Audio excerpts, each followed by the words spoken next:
Hello guys, आप सभी का मूवी एक्सप्लेन्ड बाय आदित्य में स्वागत है।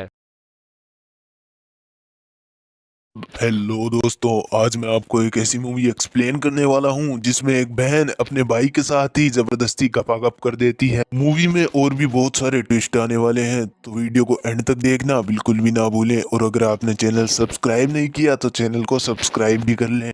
तो मूवी की शुरुआत में हम देखते हैं कि नेड अपनी फियोन्सी के साथ अपने गांव जा रहा होता है। दोस्तों, नेड पैसे से एक राइटर होता है और उसकी बहन सेली गांव में रहा करती थी। वहीं पर उसके पिता अभी रह रहे होते हैं। वो अपनी आखिरी सांसें गिन रहे होते हैं। तभी नेड उनको आखिरी बार गुड बाय कहने के लिए गांव जाता है। रात को सेली नेड और उसकी फियोन्से को उसका कमरा दिखा देते हैं। सेली वहां से चली जाती है और उसके जाने के बाद ही वो दोनों गपागप करना शुरू कर देते हैं। अगली सुबह वो जब उठता है, उसे अपनी जुड़वा भाई कैट और उसका पति क्लिफ भी दिखाई देने लगता है। पर उसकी बहन वहां पर होती ही नहीं है। वो तो सिर्फ ये सोच ही रहा होता है। उसके बाद उसकी बहन सेली उसको अपने पिता ब्रूस से मिलवाने के लिए उसके कमरे में ले जाती है। वहां पर जाकर उसके पिता उसको अपनी बीमारी के बारे में बताते हैं। दरअसल में ब्रूस हार्ट का बीमार था और वो अब टपकने ही वाला था। इसीलिए नेड अपनी फियोन्से टोनी को भी उसके पिता से मिलवाता है। टोनी जब वहां पर होती है तो उसे एक लड़की की फोटो मिलती है। तो टोनी नेड के पिता से पूछती है कि ये लड़की है कौन। तो ब्रूस उसे बताता है कि ये उसकी बेटी कैट है। उसके बाद नेड बाहर घूमने चला जाता है। जब वो वापस घर की तरफ आता है तो उसकी बहन सेली उससे पूछती है कि तुम इस लड़की को यहाँ पर क्यों लेकर आए हो। सेली उससे कहती है कि तुम पूरे 20 साल बाद अपने घर लौटे हो और बहन के लौटे तुम्हें बाप से मिलने के लिए समय ही नहीं है। बातों ही बातों में पता चलता है कि ब्रूस अपनी बेटी कैट के काफी करीब था। वो उसे बहुत ही ज्यादा मिस करता था। उसके बाद लंच का सीन आता है। टोनी लंच करते करते एक एल्बम देख रही होती है। उसमें कैट और क्लिफ की तस्वीरें होती है।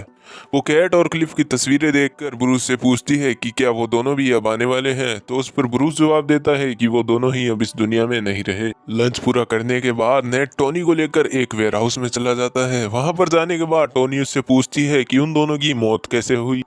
तो नेड बताता है कि क्लिफ और कैट की मौत एक कार एक्सीडेंट में हो चुकी थी। अब नेड को रात को नींद भी नहीं आ रही थी। वो हर समय अपनी बहन कैट और क्लिफ के बारे में सोचता रहता था। और दूसरी तरफ टोनी भी गांव के माहौल और वहां की गर्मी में अपने आप को ढाल नहीं पा रही थी। दरअसल में वो बहुत ही बंजर इलाके में रह रहे थे, जहां पर ना तो कोई पड़ोसी था और ना ही कोई मकान था। फिर नेड टोनी का मन बहलाने के लिए उसे वहां से बाहर ले जाता है और बाहर ले जाकर वो उसे एक झूले पे बिठाता है।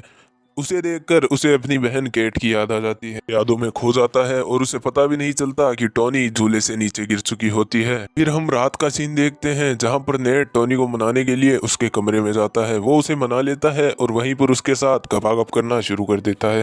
अब टोनी के पास भी करने के लिए कुछ भी नहीं था, तो वो नेड के डैड का ख्याल रखने लग गई थी। बाद में हम देखते हैं कि नेड जब नहाने जाता है तो उसे अपने बचपन की याद आ जाती है, जब वो बाथरूम में गया था और उसकी बहन नहा रही होती है, जिस वजह से उसकी बहन केट ने उस पर काफी ज्यादा गुस्सा किया था। और वही बाथरूम से निकलने के बाद वो उसके पास आई थी और उसे बताया था कि वो इस घर में कितना अकेला फील करती है। बातों ही बातों में केट रोने लग जाती है।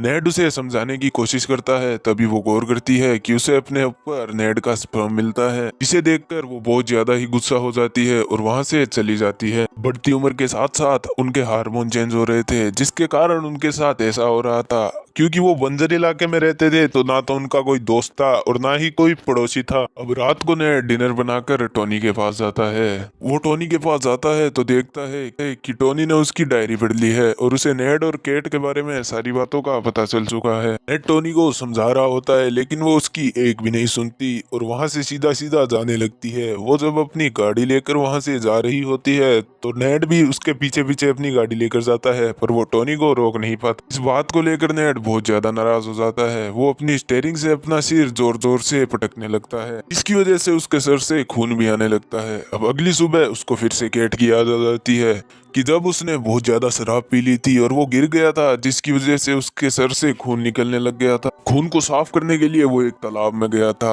और उसके पीछे पीछे कैट भी वहां पर आ जाती है और वो दोनों वहीं उस तालाब में ही गपागप कर देते हैं। सुबह कैट फिर से नेड के पास आती है और उसे उस तालाब में ले जाने के लिए कहती है और वो यह भी चाहती है कि क्लिफ भी उसके साथ आए। लेकिन नेड इस बात से बहुत ही ज्यादा फ्रस्ट्रेट हो चुका था। कल रात जो कुछ भी हुआ उस बात को लेकर उसके मन में बहुत ही ज्यादा अफसोस हो रहा था कि उसने अपनी बहन के साथ ही ऐसा कर दिया, और कैट भी वहां से चली जाती है। उसके बाद हमें शाम का सीन दिखाया जाता है जब नेड अपनी छोटी बहन सैली के साथ खेल रहा होता है। तभी उसके पास कैट आती है और नेड से कहती है कि तुम्हें क्लिफ बुला रहा है।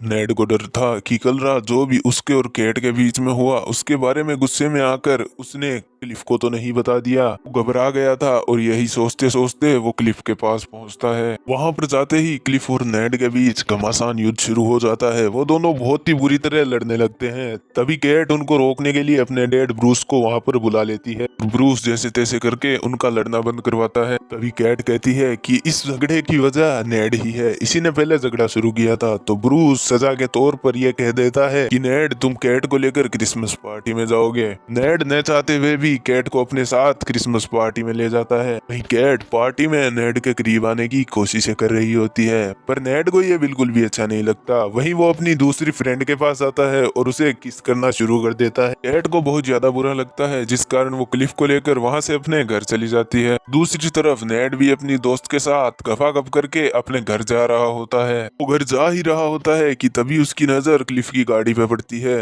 वो वहां जाकर देखता है तो वो शौक रह जाता है, क्योंकि उसकी गाड़ी का एक्सीडेंट हो चुका था और कैट की वहीं पर मौत हो चुकी थी। वो क्लिफ को ढूंढने के लिए इधर उधर भागने लगता है, लेकिन तभी वो देखता है कि क्लिफ ने भी सुसाइड कर लिया था। उसके बाद स्टोरी प्रेजेंट में आ जाती है। नेड आज भी अपने भाई बहन की मौत के लिए खुद को ही जिम्मेदार मानता है।